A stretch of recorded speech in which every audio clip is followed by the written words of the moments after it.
Man's got his woman to take his seed. He's got the power, she's got the need. She spends her life through pleasing up her man. She feeds him dinner or anything she can, but she cries alone at night too often.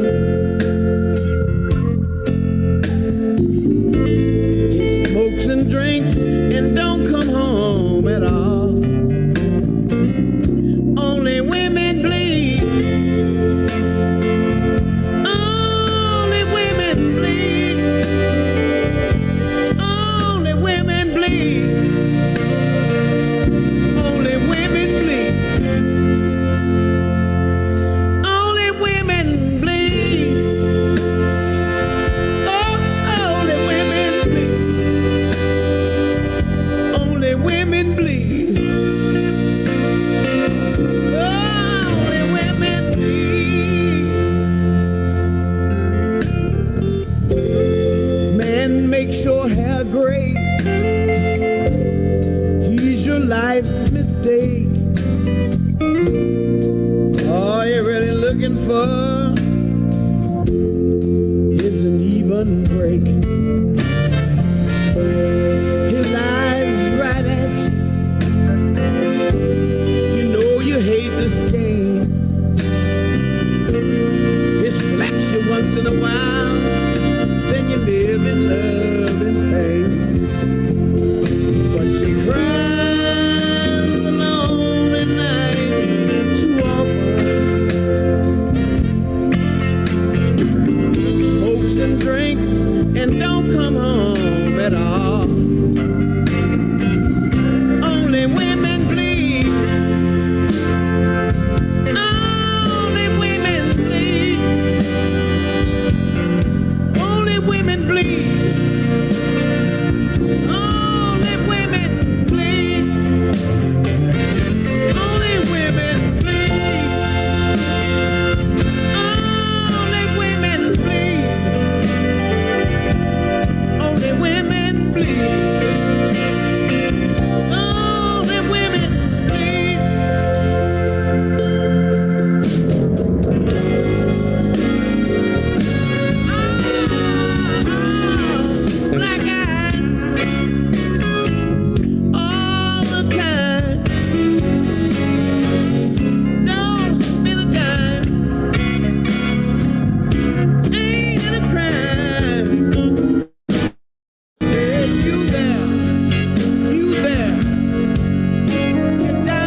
don't wanna be free, no. I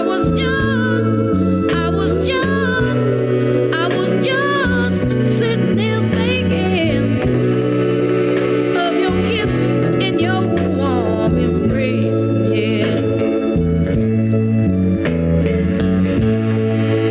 When the reflection in the glass that I held to my lips now, babe, revealed the tears that was on my face, yeah. Ooh. And baby, I'd rather be blind, boy, than to see you walk away from me, yeah.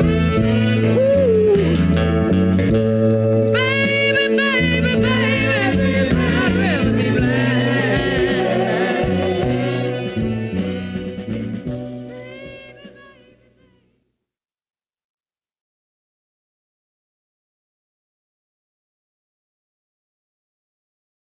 Oh, sometimes.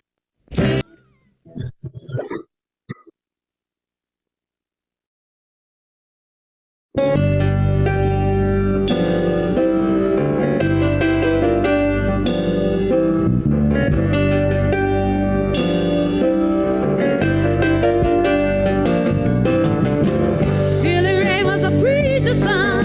When his daddy would visit, he'd come along. When they gather around the parlor talking, that's when Billy would take me walking through the backyard, and we'd go walking, and he'd look into my eyes. Lord knows to my surprise, the only one who could ever reach me was the son of a preacher man. The only boy who could ever teach me was the son of a preacher man. Yes, he was. Yeah, he was. Oh, he was. Hallelujah.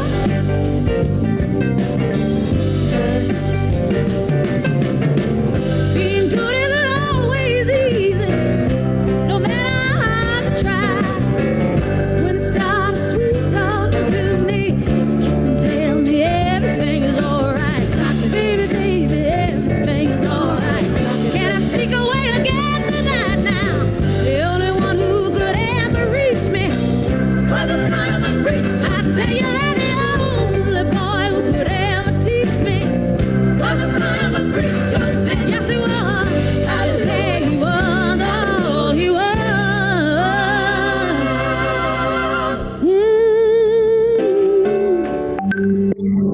Ah, well, I remember the look that was in his eyes, stealing kisses from me on the slide, taking time to make time, telling me that he's all of mine, learning from each other's knowing, looking to see how much we're growing. The only boy who could ever reach me was the son of a preacher man. The only boy who could ever teach me was the son of a preacher man. Yes, he was. Yeah, he was. Oh, he was. Hallelujah. Hallelujah. Son of a preacher man. Hallelujah. What a song now, yeah. Son of a preacher man. Hallelujah, yeah.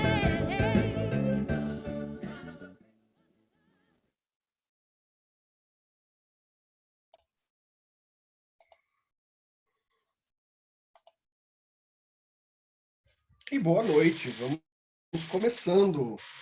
E vamos começando nossa noite. Mais um dia, mais uma questão aqui para nós. Temos várias coisas a conversar. Vendo aqui as questões. Bem, pessoal, que bom que todos que vocês estão aqui. Semana passada terminamos as liberdades, correto? Falamos das liberdades semana passada. Agora a gente vai seguindo, né, umas questões bem pontuais que a gente vai colocar ainda aqui sobre esses temas. Alguns a gente já deu conta, né? Por exemplo, ao falar, a gente vai falando de um ou de outro conforme o tempo vai passando, né? Conforme as questões vão aparecendo. Por exemplo, né? Ao falar de liberdade de informação, ao falar de a liberdade intelectual, a liberdade de culto, aquelas questões, a gente já deu conta, por exemplo, de temas como o direito de reunião, que está lá no artigo 5º, 16, está no artigo 5º 16, né, que garante o direito de reunião de forma pacífica. Então, alguns pontos, por exemplo, a gente já conseguiu delimitar aqui, né? Agora, pessoal, a gente vai passando para outros temas, né? Para outros temas tão importantes quanto, um pouco mais específicos agora, mas ainda assim de tamanha grandeza, né? De tamanha... Peraí...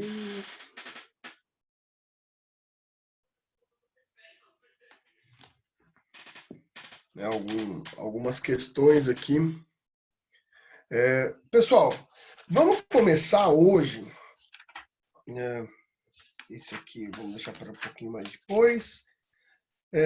Vamos começar hoje, então, falando sobre um ponto de extrema importância, que vocês vão encontrar no artigo 5º, inciso 2 da Constituição, né?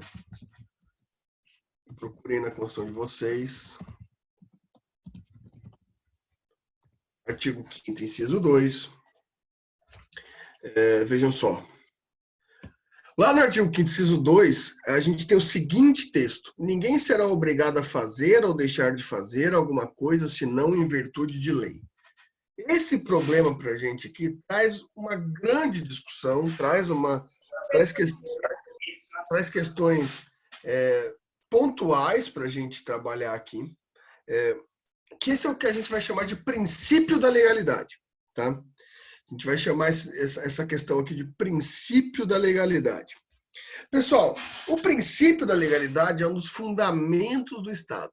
Primeiro, lá na frente, quando vocês estiverem no terceiro ano, eu vou discutir com vocês que existe um ponto que talvez a legalidade não seja a forma correta de chamar, porque ele tem uma consequência específica, mas nesse momento vamos continuar chamando-o de princípio. O princípio da legalidade vai trazer para a gente algumas discussões interessantes, né? O sistema básico do princípio da legalidade é um princípio natural da estrutura democrática, né? Então ele nasce a partir do movimento democrático liberal, daquilo que a gente vem conversando há um tempo. E não só isso, ele já é um princípio que está ipsis literis, está presente não só na Constituição brasileira, mas ele está presente também no artigo 4º da Declaração dos Direitos do Homem e do Cidadão, né? Da Declaração de Direitos Humanos, da Declaração Universal de Direitos Humanos. E sendo assim, ele vem adotado pela Constituição brasileira com um sentido muito específico. É aquele que, em primeira análise, a gente pode determinar que o princípio que permite que você não seja atingido pela estrutura legal, você não seja atingido pela lei, tá? Pelas consequências legais, por um ato que no tempo em que você o conduziu,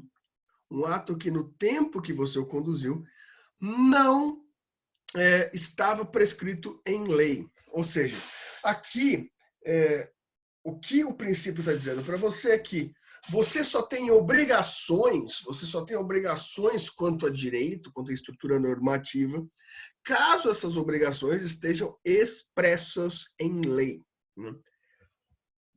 Bem, isso, pessoal, é bem interessante, né? Vocês já foram num estabelecimento comercial ou qualquer coisa assim, que vocês viram uma placa escrita assim, não aceitamos cheque. Daí embaixo tem um artigo de lei para fundamentar o porquê que eles não aceitam cheque. Já viram uma placa assim? Passa no McDonald's qualquer dia no drive-thru, vai estar escrito lá, não aceitamos cheque, embaixo vai estar um fundamento legal. O fundamento legal, pessoal, não é uma lei específica que fala ninguém está obrigado a aceitar cheque. Fundamento legal, podem conferir, é artigo 5º 2 da Constituição. Por quê? Por quê? Vejam, mas o sentido é lógico. Se não tem nenhuma lei obrigando o comerciante a aceitar um título de crédito como cheque de pagamento à vista, se não há nenhuma lei que o obrigue a aceitar, então ele não é obrigado. Existe sim determinação legal em que o comerciante não negue moeda corrente, né? Como assim? Que ele não negue dinheiro, que ele não possa negar dinheiro, né? Isso acaba se aplicando por jurisprudência também ao cartão de débito, porque isso acaba se tornando também moeda corrente. Mas crédito, título de crédito, não tem lei que o obrigue a aceitar essa questão. Não tem uma lei. Tem uma lei que proíbe a recusa da moeda corrente, mas não tem nenhuma lei que proíba a recusa de cheque. Se não tem nenhuma lei que proíba a recusa de cheque, se aplica o artigo 5º 2. Porque se não está na lei, você não é obrigado a fazê-lo, né? Olha só que interessante. Vocês estão entendendo isso? Ou falei muito rápido, pessoal? Vocês estão conseguindo compreender?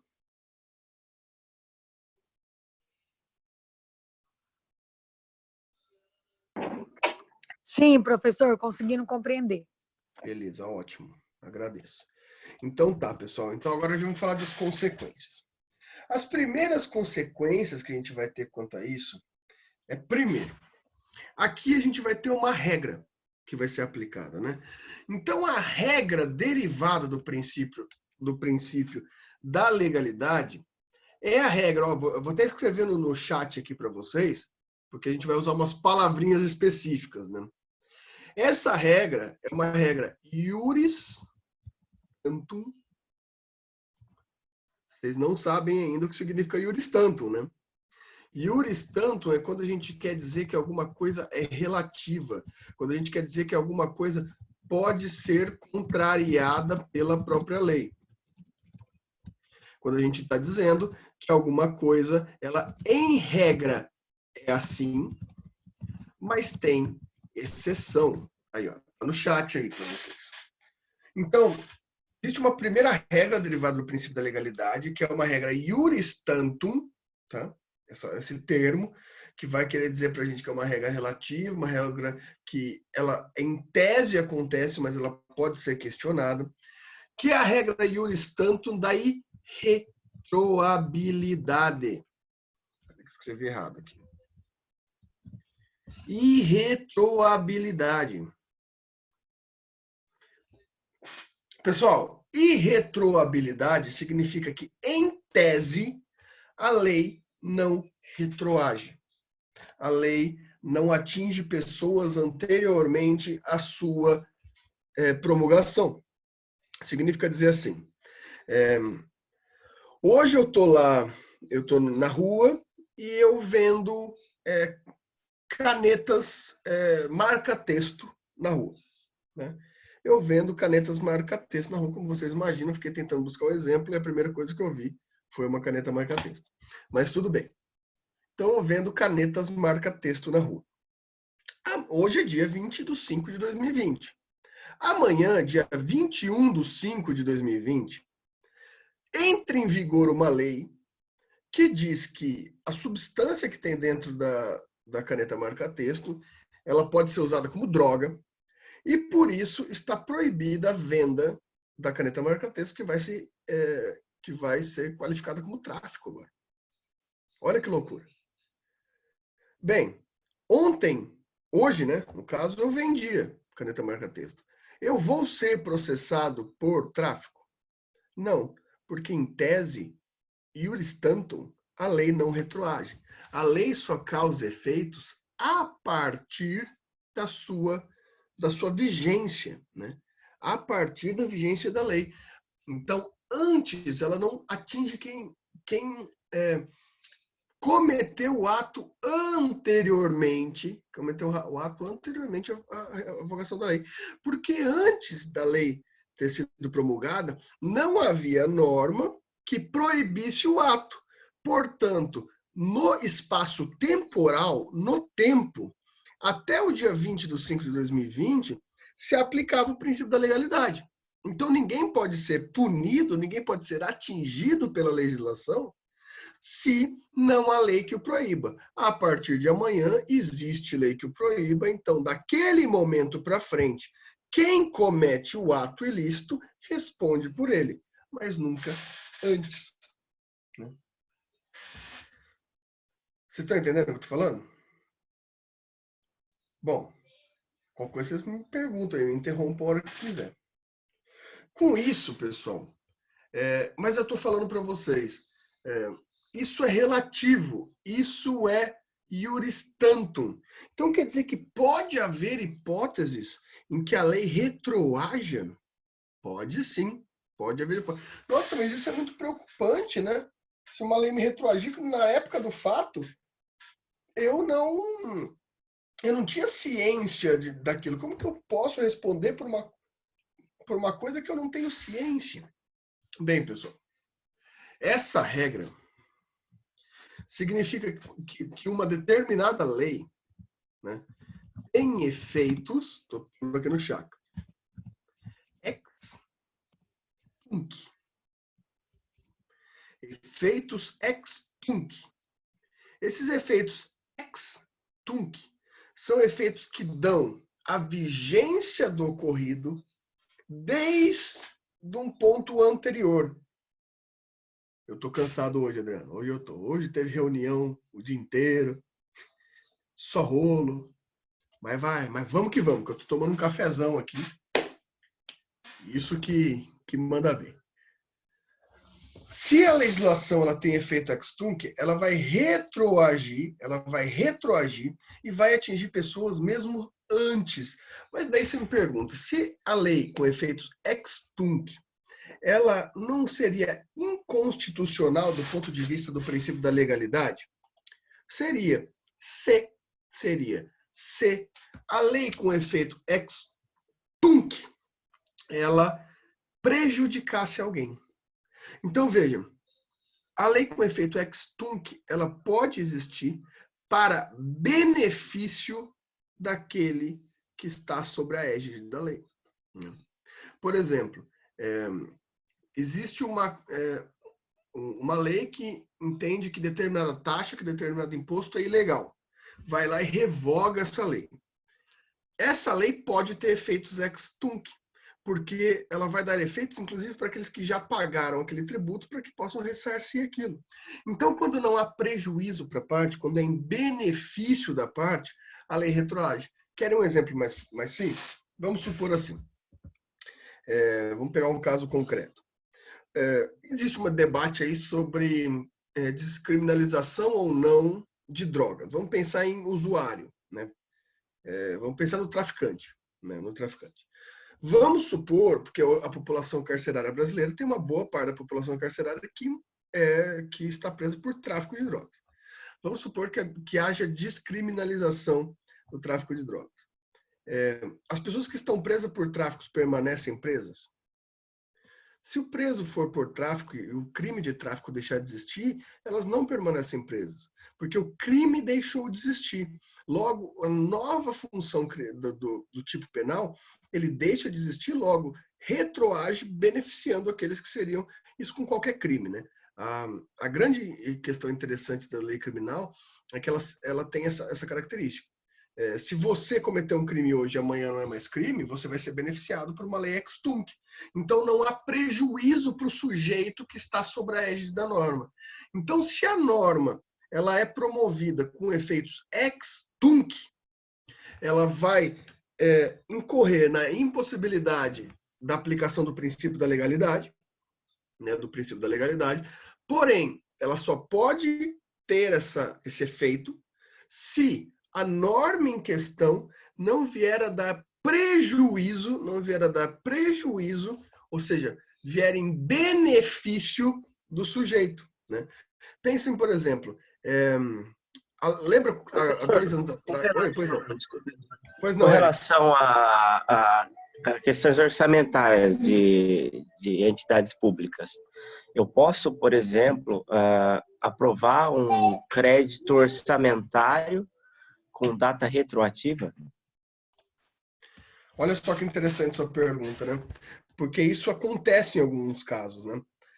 Para que um crédito orçamentário, por exemplo, alguma questão do Poder Executivo, do Poder Legislativo tenham efeitos ex tunc, tenham efeitos retroativos, isso deve estar provado, deve estar definido que não haverá prejuízo para o erário ou não haverá prejuízo para a ordem pública. Então tem que ter um fundamento específico desse sentido, que não haverá prejuízo específico. Na maioria dos casos, como você colocou aí, na maioria dos casos você pode perceber que esses casos acabam parando em discussão judicial, né? Porque é tão tênue a linha do que prejudica, o que é prejudicial, o que é ordem pública, o que é necessário, o que não é necessário, que acaba sempre acabando na necessidade do judiciário resolver isso. Mas, em regra geral, seria isso. Dá sim, mas você teria que justificar por um binômio. Vocês vão aprender muito bem isso com o professor Zé Carlos, no 3º ano em Direito Administrativo.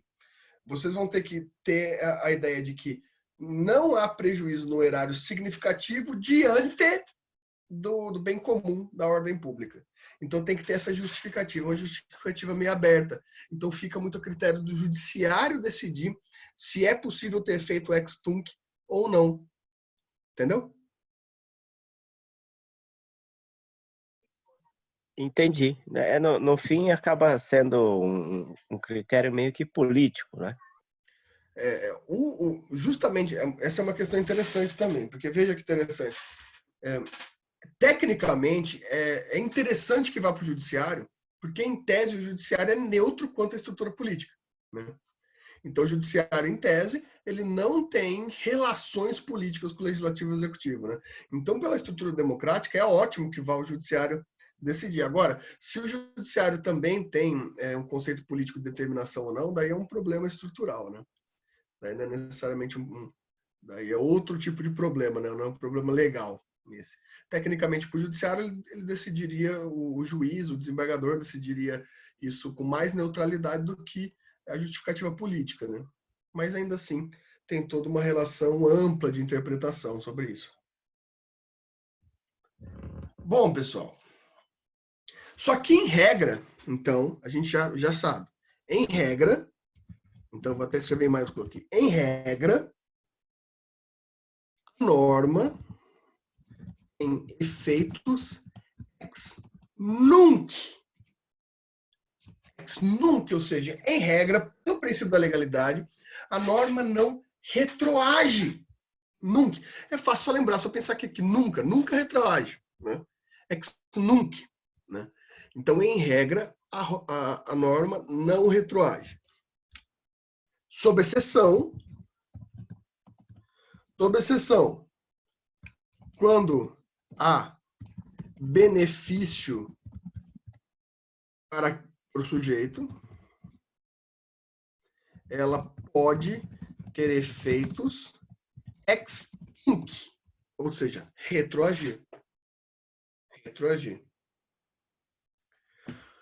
Mais um detalhe importante. Estão anotando isso? Porque são terminhos chatos aqui, hein? Vocês têm que anotar esses termos. Se a norma tiver efeitos ex tunc, ou seja, se ela retroagir, ou o benefício deve ser provado, e normalmente é provado judicialmente, e se não há benefício provado, ela tem que deixar expressa que ela vai ter efeitos retroativos. Tá? Veja, pessoal, eu ia dar um exemplo lá. Lembra quando teve a reforma trabalhista? No período da reforma, teve uma chamada vacatio. Não sei se vocês já aprenderam esse termo. Vacatio legis. Já aprenderam esse termo? Vacatio legis? IED? Esse termo vacatio legis diz respeito ao período em que uma lei fica suspensa da sua promulgação até ela gerar efeitos, né? Então, vamos supor, a lei é promulgada hoje, ela vai ter lá 3 meses sem efeitos para que o Estado, para que todos nós possamos nos preparar para a chegada dessa lei. Vocês vão aprender isso muito em breve em ED. Mas eu já adianto para vocês aqui. A vacatio legis é o período de vacância da lei. Ela fica em vacância. A lei foi aprovada hoje, é uma lei complexa, então a própria lei fala, essa lei entrará em vigor daqui 60 dias. Então olha só que interessante. O legislador dá na lei um tempo para essa lei não ter efeitos, para a gente se preparando por ela. Às vezes é uma lei maior. Por exemplo, quando foi mudado o Código de Processo Civil, em 2015, a gente teve uma reforma total do Código de Processo Civil, né? O Código de Processo Civil foi mexido integralmente. Ou seja, olha que loucura. Todo o processo judicial civil mudou. Daí o que a gente ia fazer? O Código de Processo Civil foi aprovado em 2015. A lei falava, essa lei tem vacácio, tem vacância de 1 ano. Então a gente teve 1 ano da lei aprovada, já aprovada para a gente poder estudar ela, se preparar para depois de 1 ano ela ter efeitos, né? Para depois de 1 ano ela ter efeitos. Eu acho bem interessante esse conceito, né? A lei te prepara o Estado. Então, no período de vacância, ela não gera efeitos. Mas olha só que interessante pelo efeito ex tunc. Quando teve a lei trabalhista, né, teve aquele período de vacância e tinha um processo que tinha entrado antes da nova reforma trabalhista e processos mais novos. Para os processos que entraram antes e alguma norma específica era benéfica para a parte, podia retroagir. Agora, se era maléfica, não podia retroagir. Essa é a ideia. Para retroagir, tem que beneficiar. Tem que beneficiar quem? Em primeiro lugar, nunca o Estado, sempre as pessoas sob a égide do Estado. Em segundo lugar, o hipossuficiente naquela causa. Já entendemos o conceito de hipossuficiente. Vocês estão entendendo isso? Quais são as dúvidas? Por favor, façam perguntas se precisarem.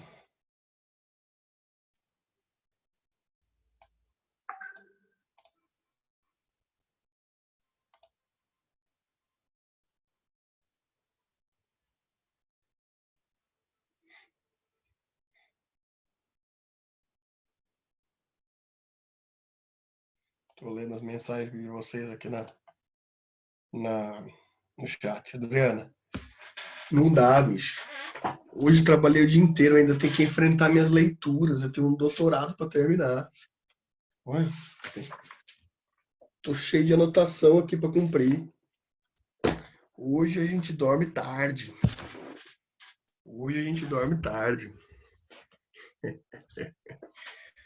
Hoje, 3 horas da manhã é pouco.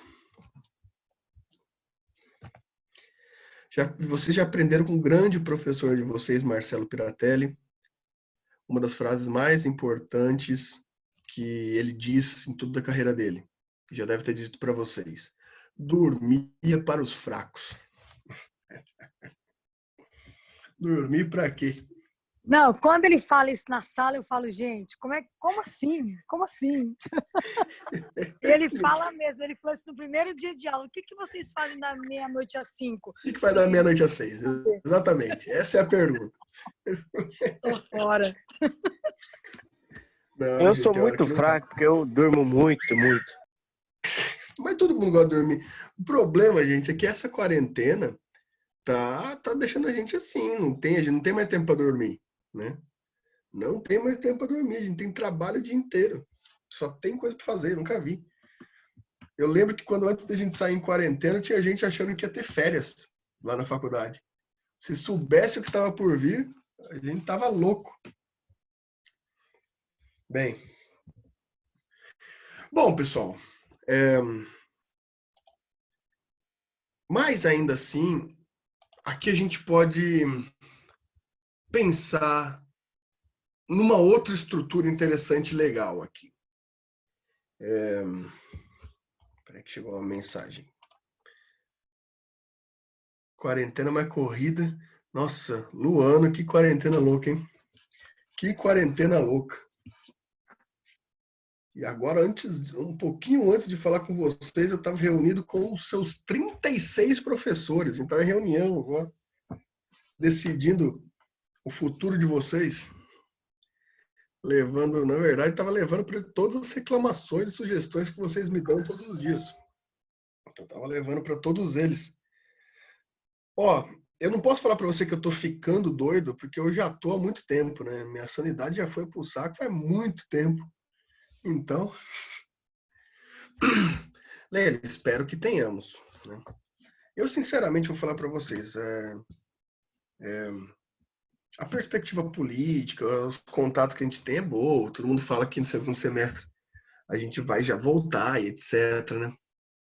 Só que eu estou muito preocupado, né? Hoje eu estou muito preocupado porque Maringá teve um crescente exponencial de casos, a gente já passou de 200 casos, né? A gente estava indo muito bem, né? As esperanças estavam lá em cima de realmente a gente voltar, a gente poder voltar mesmo em agosto. A gente estava totalmente confiante, Maringá estava muito bem. Daí o pessoal, de repente, para de se preocupar. Sábado agora o bar tem que ser multado em R$75 mil porque tem superlotação no bar e ninguém de máscara. Daí teve o caso lá do hospital psiquiátrico, que só contaram para Maringá 17, porque o resto era de Campo Mourão. Então não é essa justificativa, né? Porque a gente já tem uma crescente aí de 30, 40 casos em uma semana. Então não é tudo culpa do hospital psiquiátrico, não. Claro, tem a ideia da mudança climática também, mas tem muito descuido aí também. O pessoal começou a se descuidar. A gente estava indo muito bem, estava segurando muito bem. E o negócio aqui, isso me preocupa, porque, gente, ninguém aguenta mais esse modelo, né? A gente tem que voltar. A gente tem que voltar a fazer nossas coisas. É muito louco isso. E eu tô achando que o prefeito, semana que vem, vai suspender tudo de novo. Já pensou que terrível? Eu me preocupo com isso também.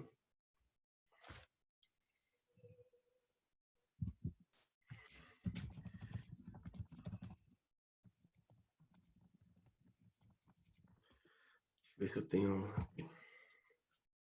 Você vende colchão, Adriano? Caramba, não é fácil, hein? Depois eu tenho que falar pra você que eu tô precisando de um colchão. Meu colchão tá ruim.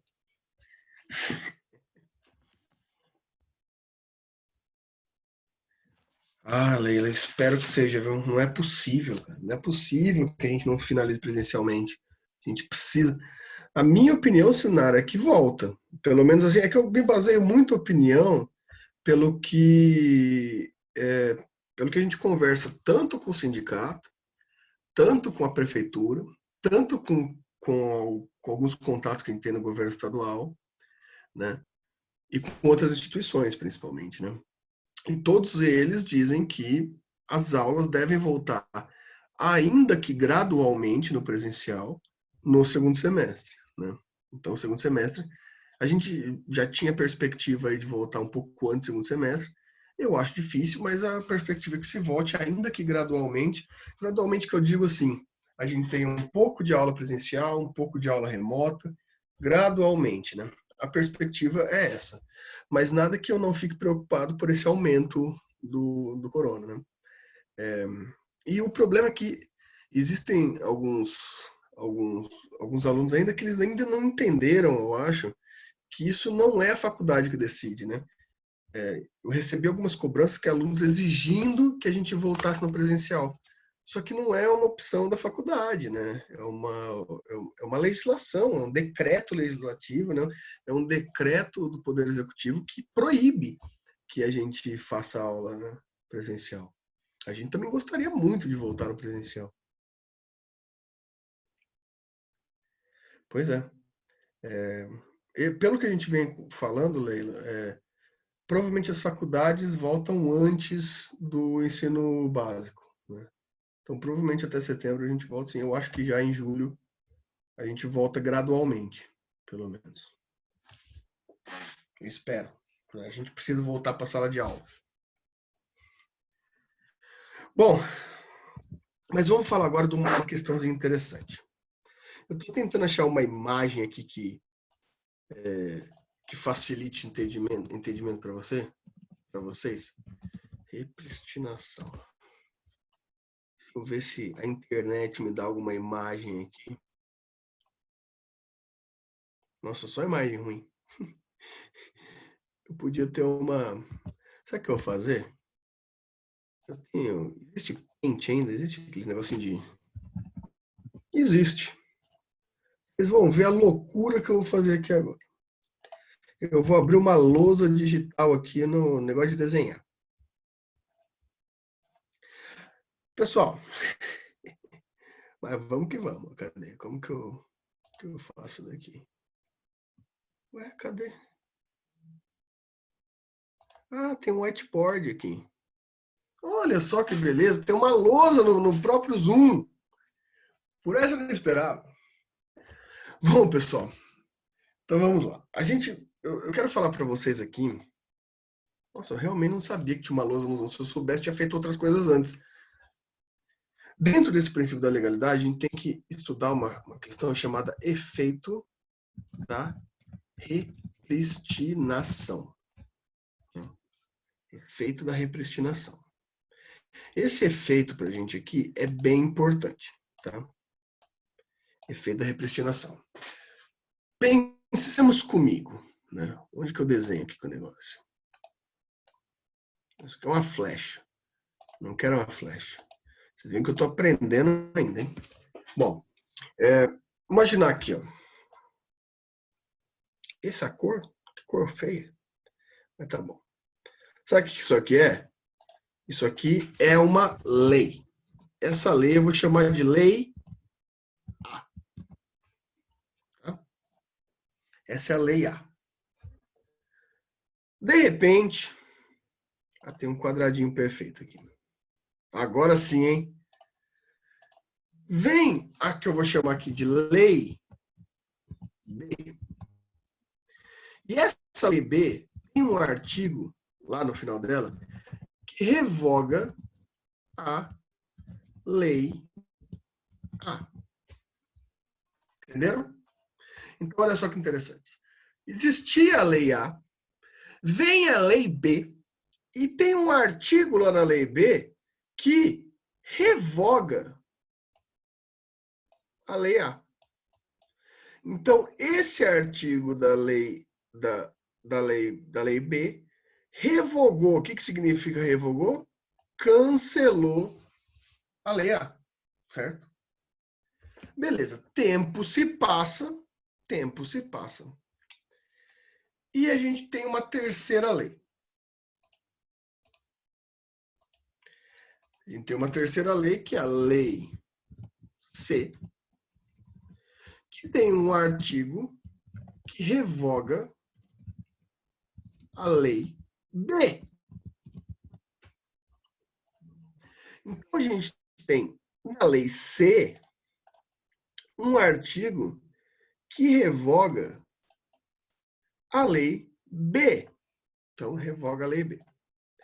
Pessoal, olha que questão interessante. Olha só que questão interessante. Ao revogar a lei B, existia um artigo na lei B que revogava a lei A, correto? Se eu revoguei a lei B, o artigo que revogava a lei A deixou de existir, correto? Correto? O artigo da lei B não existe mais. Logo, minha pergunta é, se a lei B foi revogada e o artigo que revoga a lei A foi revogado, significa dizer que essa lei A volta a existir? Porque, veja, entendam comigo. A lei C revogou a lei B. A lei B, ela tinha um artigo que revogava a lei A. Se a lei B foi revogada, se a lei B foi cancelada pela lei C, o artigo que revoga a lei A foi também cancelado. Por conseguinte, a minha pergunta é, se esse artigo não existe mais, então a Lei A existe agora? O que vocês acham? Coloquem aí para mim. O que vocês acham nesse caso?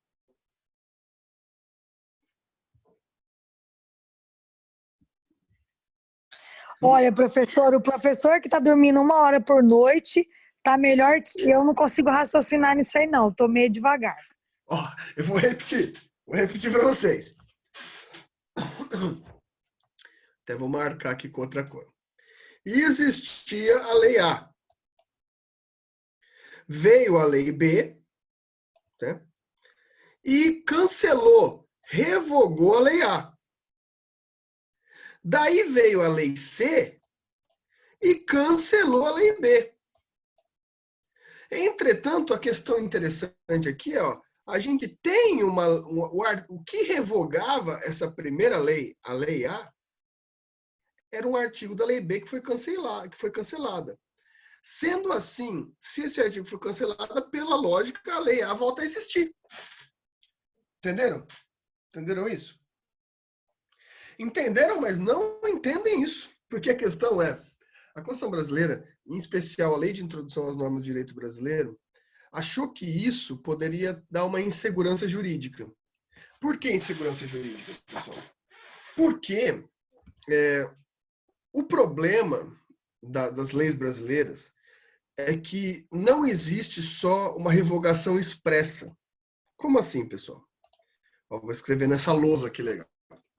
Existe duas espécies de revogação.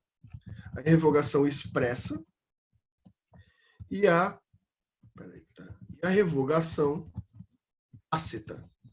Eu podia ter usado essa lousa para escrever todas aquelas coisas que eu escrevi antes, né? Cabeça oca minha. Eu vou usar o diurno, daí eu passo do diurno também para vocês. Existe a revogação expressa e a revogação tácita. O que é revogação expressa? Revogação expressa é igual a essa daqui que eu coloquei aqui para vocês. Igual a essa ideia aqui da Lei B. Tem um artigo que fala, essa lei revoga a lei tal. Só que é possível no Brasil a revogação tácita. O que significa revogação tácita? Significa que o conteúdo da lei nova, presume-se que ela revoga a lei anterior. Como assim? Você tem um artigo na lei nova que não fala nada de uma lei anterior, mas o seu conteúdo mais recente contradiz o conteúdo anterior. Se contradiz o conteúdo anterior, por conseguinte, as duas não podem viver juntas. Então, prevalece a mais recente, prevalece a lei mais nova. Então, pode haver essas estruturas. E a Constituição brasileira entendeu que se houvesse efeito de repristinação, a gente pode ter lei surgindo, voltando, sem nem a gente saber que ela voltou, de tanta lei que a gente tem, né? Então, o que a Constituição decide? A Lei de Introdução à Norma do Direito Brasileiro decide.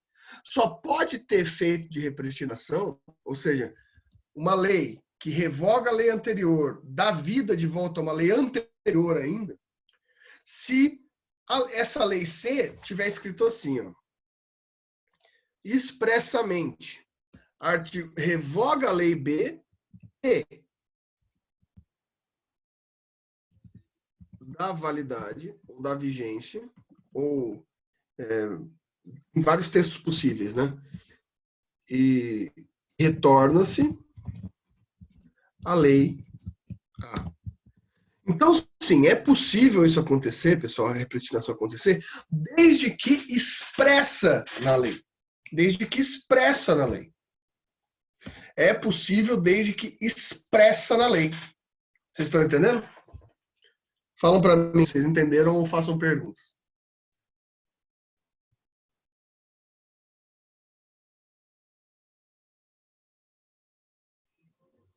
Professor, explica novamente essa tácita versus expressa aí. Claro.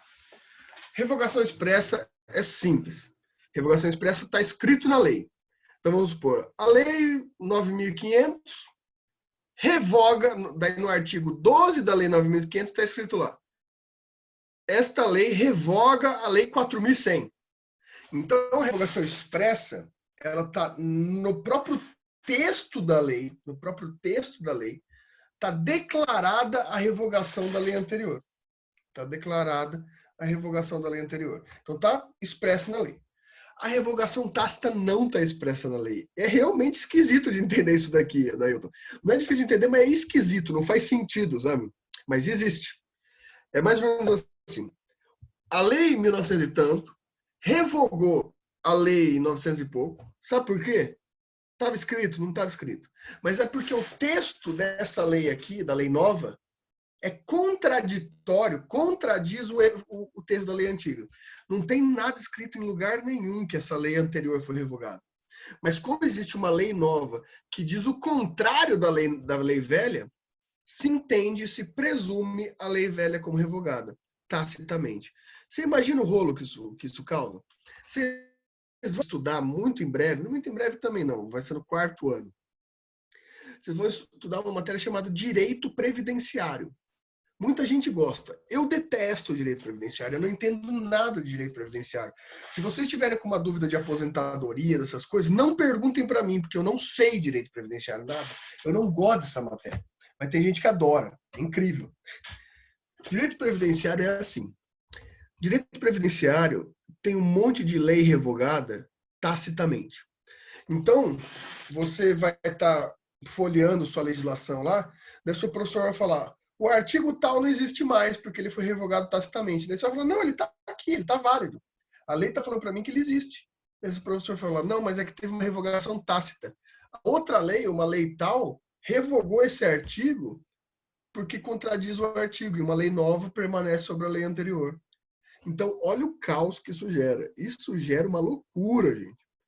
Isso aí gera uma loucura. Isso aí é pura matemática, Gustavo, é. Isso é uma loucura, mas existe. A gente tem que conviver com isso na prática. Existem leis que você abre seu código, ela está lá, existem artigos que ele está lá, só que ele não tem mais efeito porque ele foi revogado tacitamente por uma lei nova. A lei nova não expressamente, não falou que revogou ele, mas o texto da lei nova contradiz o texto da lei antiga. Deu para entender isso que eu falei, Adailton?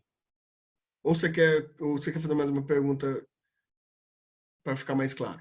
Fica à vontade, viu? Essa matéria é esquisita mesmo. Podem fazer pergunta à vontade. Isso daqui não é tão fácil de entender, não. Como o Gustavo disse, é matemática isso daqui. Vocês pensaram que entrar no direito e não ia fazer conta? Espera só chegar às aulas do Robertson, de cálculo tralista. Vocês vão ter que vir de calculadora para a faculdade. Perguntem aí.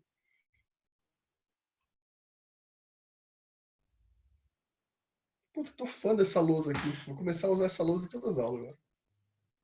Que bom. Gente, eu não sabia que tinha uma lousa no Zoom. Que loucura, bicho. Chocado. Tem.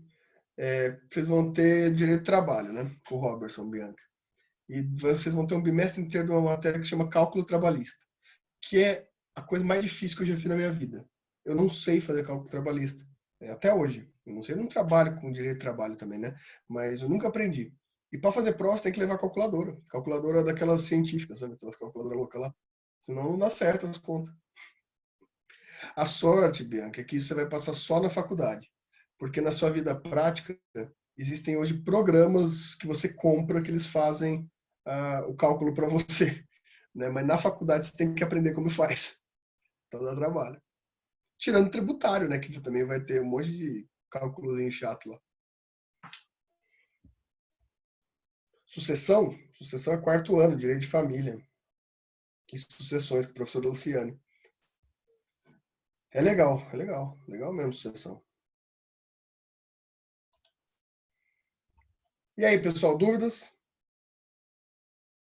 Eu vou parar por aqui a matéria, não vou mais encher a cabeça de vocês, não. Foi muita coisa hoje, né?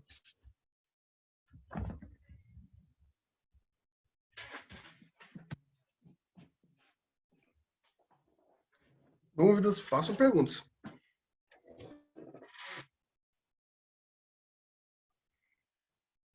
Agora que eu descobri que tem essa luzinha aí, agora eu vou deitar e rolar. Professor, Oi, André. então só para entender, a repristinação ela só acontece quando há uma revogação tácita. Repristinação, ela pode acontecer das duas formas. Desculpa. Não, desculpa. Eu entendi sua pergunta agora. a repristinação no Brasil, que a Constituição diz, né? Então, para haver repristinação no Brasil, elas têm que estar expressa, e não só expressa, ela deve estar expressa e declarada que ela vai dar vida de novo àquela lei revogada. Então, não é só ela expressamente revogar a lei B. A lei C vai ter que revogar a lei B e falar que a lei A volta a existir. Se não, se só revogar a lei B, a lei A continua sem efeitos. Ah, entendi. Tá certo. Obrigada. Imagina. Mais alguma coisa, meus caros?